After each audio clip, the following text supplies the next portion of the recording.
Hey everyone, and welcome back to the channel. Today, we're retaking a deep dive into the world of one of the most iconic prehistoric animals out there, Dimetrodon. Now, I know what many of you might be thinking, that big, sail-backed reptile from the age of dinosaurs. But what if I told you that most of that common image is wrong? Dimetrodon wasn't a dinosaur, it wasn't even a reptile, and it lived millions of years before the first dinosaurs ever appeared. Stick around, because we're about to uncover the fascinating and diverse truth about this incredible creature. Let's start with the basics. Dimetrodon roamed the Earth during the early Permian period, roughly 295 to 272 million years ago. This was a time long before the dinosaurs, a world dominated by strange amphibians and the very first wave of land-conquering vertebrate giants, and Dimetrodon was at the top of that food chain. It was an apex predator, and the key to its success was its incredible diversity. You see, Dimetrodon isn't just one animal. It's a genus, a whole family of related species, and there are about a dozen recognized species in total. This is what we're going to explore today, the sheer variety within the Dimetrodon clan. Take a look at these sketches.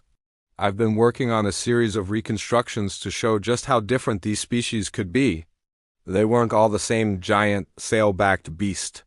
Some were actually quite small. For instance, let's look at Dimetrodon malari. This was one of the earliest and smallest species, probably only about 2 feet long. It was a nimble predator, likely hunting insects and small vertebrates. Its skull was relatively short and deep, and its sail, while present, wasn't as massive as its later cousins.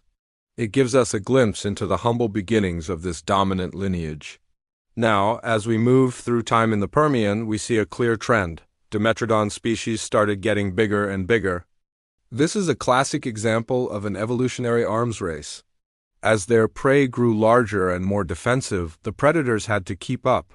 Let's consider a mid-sized species like Dimetrodon limbatus. This animal was significantly larger than malari, reaching lengths of over 8 feet. Its skull was longer, its teeth were more specialized, and its sail was much more pronounced. This was a formidable hunter, capable of taking down some of the larger herbivores of its time. The name Dimetrodon itself actually means 2 measures of teeth, and it's a perfect description. If you look at their skulls, you'll see they had different types of teeth in their jaws, a feature that's very rare in reptiles but very common in mammals. They had sharp, canine-like teeth for stabbing and smaller shearing teeth for slicing flesh. This dental toolkit made them incredibly efficient predators and is one of the many clues that points to their true identity, which we'll get to in a moment. The variation in skull shape across the different species is also fascinating. Some had short, robust snouts, while others had longer, more slender ones, suggesting they specialized in different types of prey. And then we have the true giants of the family. Towards the end of their reign, species like Dimetrodon angelensis and Dimetrodon grandis became colossal. These were the largest terrestrial predators the world had ever seen up to that point. Dimetrodon grandis, for example, could grow up to 15 feet long and weigh over 500 pounds. It was an absolute monster. Its sail was enormous, supported by long, bony spines extending from its vertebrae. The sheer size and power of this animal are hard to overstate. It was the T-Rex of its time. Speaking of Dimetrodon grandis, I have some exciting news. I was recently commissioned to create the concept art for this exact species, along with many others, for an upcoming documentary series called Surviving Earth. Here's a look at my full reconstruction for the show.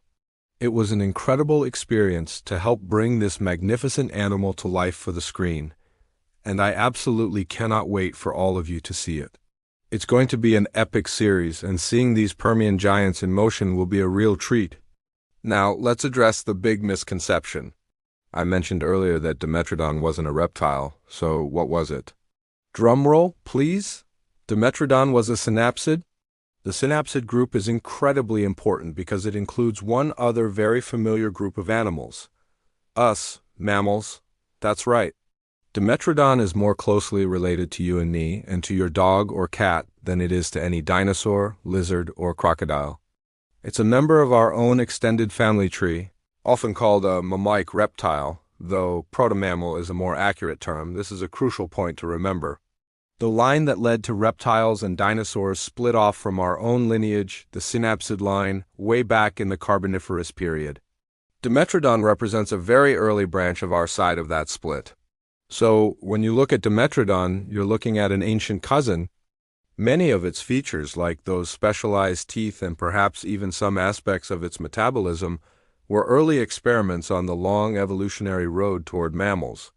So, what about that famous sail? For decades, paleontologists have debated its function. The most popular theory is that it was a thermoregulatory device, a kind of biological solar panel.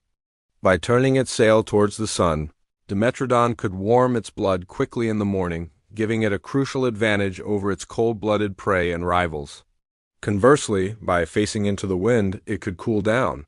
This would have made it a much more active and dynamic predator than the sluggish amphibians of its time. Another theory is that the sail was primarily for display. A big, impressive sail could have been used to intimidate rivals or attract mates, much like a peacock's tail or a deer's antlers. The sails do differ in shape and size between species, which could support this idea of species recognition and display. It's entirely possible, and even likely, that the sails serve both functions, thermoregulation and display. It's a great example of how evolution can find multiple uses for a single, striking feature. The world of Dimetrodon came to an end with a major extinction event at the close of the early Permian. But their legacy lived on. The synapsid lineage survived, and other groups, like the therapsids, took over as the dominant land animals. These creatures became progressively more mammal-like, eventually giving rise to the very first true mammals during the age of dinosaurs. So, in a very real way, the story of Dimetrodon is the opening chapter in our own evolutionary story. It's an animal that perfectly captures the wonder of paleontology. It's a creature we think we know, but the reality is so much more complex and interesting. It wasn't a dinosaur, it was our ancient relative. It wasn't just one animal, but a diverse and successful dynasty of predators that ruled the world for millions of years. From the small, nimble Dimetrodon malari to the colossal Dimetrodon grandis, this genus showcases evolution in action. I hope this has given you a new appreciation for the incredible Dimetrodon. It's so much more than just a toy in a bag of plastic dinosaurs. It's a window into a lost world and a vital link in the chain of life that connects us to the deep past. Remember to look out for Surviving Earth to see my reconstruction of Dimetrodon grandis in all its glory. What's your favorite prehistoric animal that people always get wrong? Let me know down in the comments. Thanks for watching, and I'll see you in the next video. Don't forget to like and subscribe for more deep dives into the prehistoric world.